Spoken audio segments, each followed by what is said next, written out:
guys, ito na po. Lagay na natin ang sibuyas sa bawang. Alam niyo po ba kung ano ang aking lulutuin? Tayo pong magluluto ng corned beef na may patatas. Ito ang Argentina corned beef.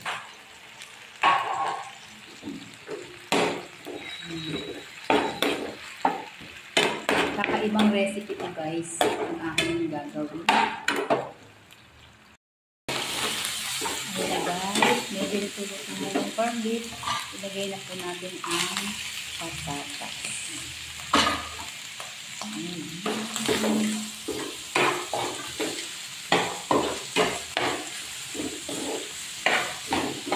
Diyan natin siya lang kaunting mga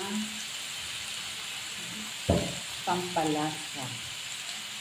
Natin siya lang asin.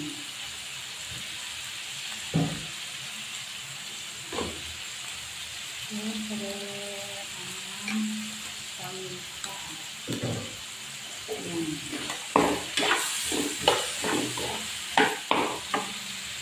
Baka magtaka po kayo kung ba't ito nilagyan ng konting tubig para lumambot po yung ating patatas. Ibang version naman po yan guys. Ilagay na natin itong at nagkuha ako ng konting kangkong dun sa aking tanim. Tapos meron din akong sili na fresh. Mga tanim ko yan guys. Sinama-sama ko lang. Ibang version na yan. Bahala na siya sa buhay niya. Basta trip ko lang kasi kumuha din sa mga aking tanim. Yan, sinama-sama ko. Saan ka pa naman makakita ng corned beef na may kangkong? Wala lang. Trip-trip lang yan. Saan ba mapunta yan? Magluluto rin naman siya. Sa tiyan din naman natin mapupunta yan. May kasi ako sa mga gulay. Kaya ganyan. Guys, ito na po. Luto na ang ating corned beef na halo-halong gulay. Tara, kain na tayo guys. Thank you for watching. Mahilig din ako guys sa mga gulay. Mga simpleng ulam lang. Ayos na yan sa akin. Guys, ito na po ang ating ulam ngayong gabi. Wow!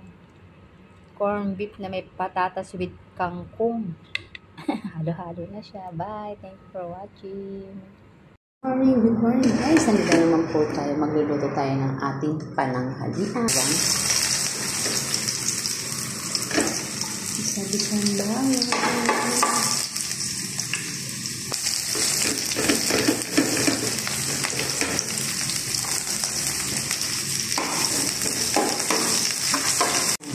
Ilagay na natin ang CDO Carne Norte. Sa mga mata. Hindi kasali nyo kayo.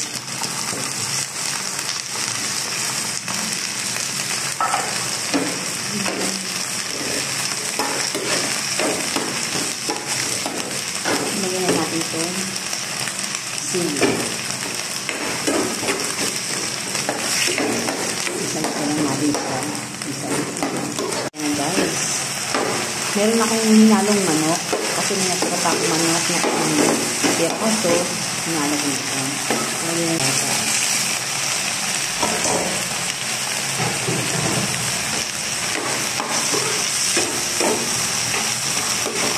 bigyan ko naman natin ng konting tubig para umano yung patatas, yung lambot. May timpla na po guys.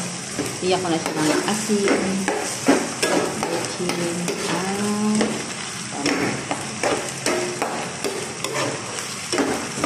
kaya naman natin siya mag-ito. Guys, ito na po ito yung ating pananghalian. Bye! Thank you for watching.